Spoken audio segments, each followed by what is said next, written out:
Alhamdulillahi Rabbil Alamin. Wa sallallahu ala Sayyidina wa Nabiyyina Muhammad ibn Abdillah sallallahu alaihi wa sallam. Rabbi zidni alima. Amadima jemalu ani musomalu. Ahula nishama kulule. Abadimanjo Alhaji Meite Mahmoud. Ankomana ladili kami mola alala kafo Daudaye.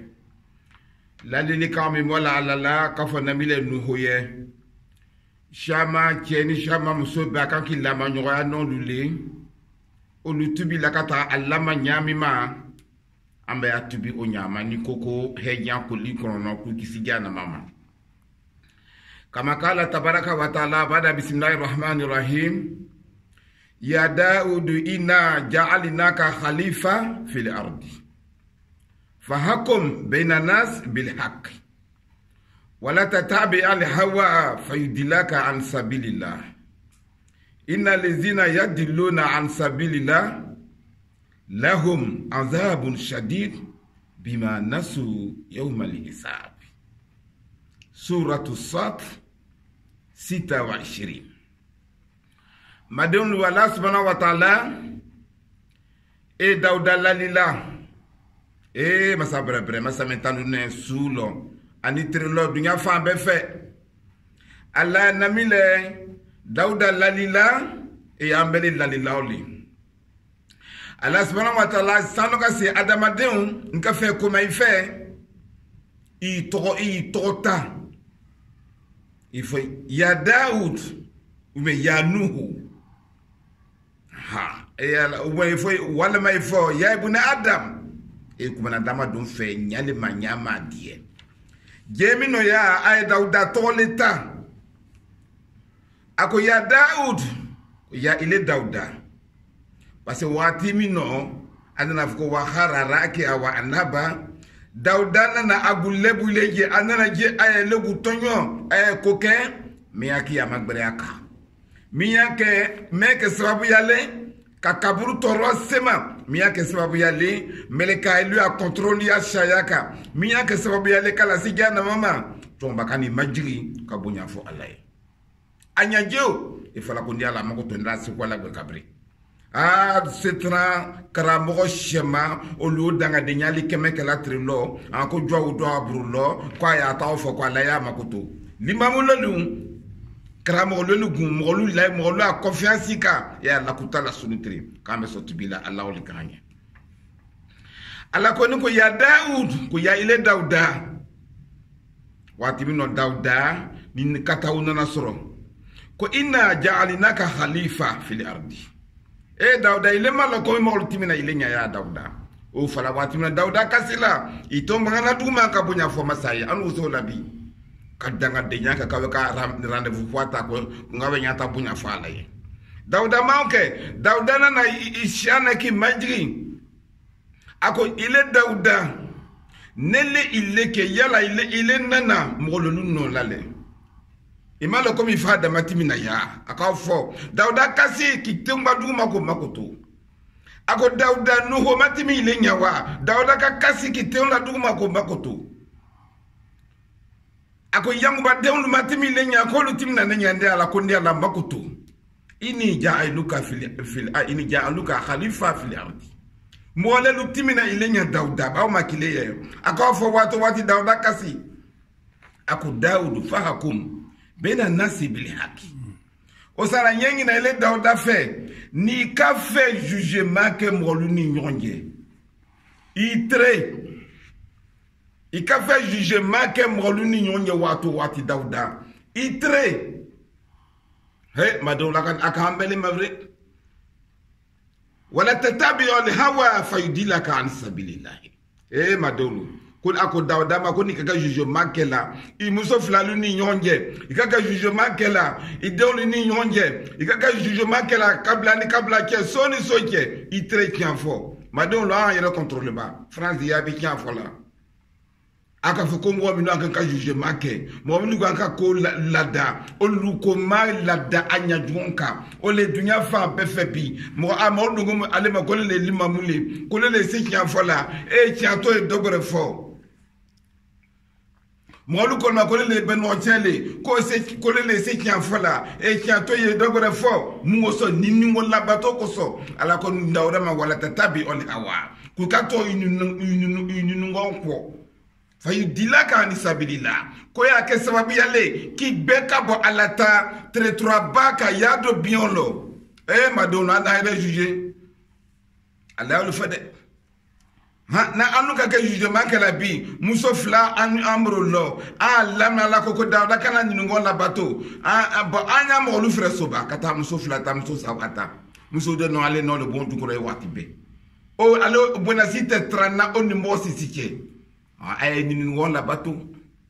ala le fada da ko la tatabi yon hawa ku ka tu mi adini ye ko ngawle ke kanale ke tu ala talalo ale ko kaka jugement que la mori nyonje watu wati itre kaka jugement que la idéol nyonje itre molo ki kulele bandrocheli wala ma ilele tnamusole frunyoma vla lui la nya ile ku kana tia ile ku ila dana ile kana ke tia zawa buyali ole fala de ole fuko kana tia ku ile ku la nya molo nyonje itre frunyoma vla ni nyonje itre alla koso allah ha kake trani ke la mole watu wati itre ikana ke jene ya ke bale ya barala jene ya ka jene ya ke alla ka fo dawda iti ke ka jene ya ke aka we ka fo ku ya we ka rande fu fadu fo ko anga no ke de madun ku itre ya ko bela genolo wala tatabi on hawa ikana ni ngonda bato fayudilaka an sabilillah madon la ila anu frebiba madon anu frebiba amrolo iba jugement kaka jugement que la frunon vla ni ngonje ani tre obani wonfo molu jene yakela nya bebema ani tre muso jejo le France tre ka Allemagne lo Amerique jamana luka Afrique jamana luka kala jatre a chelula olu shadi la jonti la laulu febi olu tabaraka chefu parce que la baraka na sha frutie kala nyowa nyini fe I bauma nga aya bara chefu la watu wati oda dunida a chedo aka sila jalo sulo I fodo chela alako dauda male wala tatabi on hawa faidilaka an sabilillah kuyo jene ya minabre o kawe kabunda fontre ichela ite la jado mabrebre ko ila si danga tabalima alako ko mo ni leo danga diansu yala kama ulda barala kibaka sala ani mo minu fo Europe jamananka Amerique jamananka Espagne Allemagne Canada olieke getrike fo baraka la getrike fe ma ote olubrulo olieta nyini ile fe kaloka sa iba wedi la ama kaloka sa iwetia ama iseka fenda aye condition for minga kaloka lo ile amineta imine de la yo koliye me iba mgoloka we baraka la kaloka sa yo we bebedo wa otes anya fo jate anya na madon la la bako sallallahu alaihi wasallam ni fwenga mgotonyo mwome kumanya foja tenyana wallahi kiyamalala ala jangata ala fasheni mbali ikro bado luka tubidi na lu bela genoma ala olikanye nyina ve kwa na nasumina ala lu fo dawdaye ko ina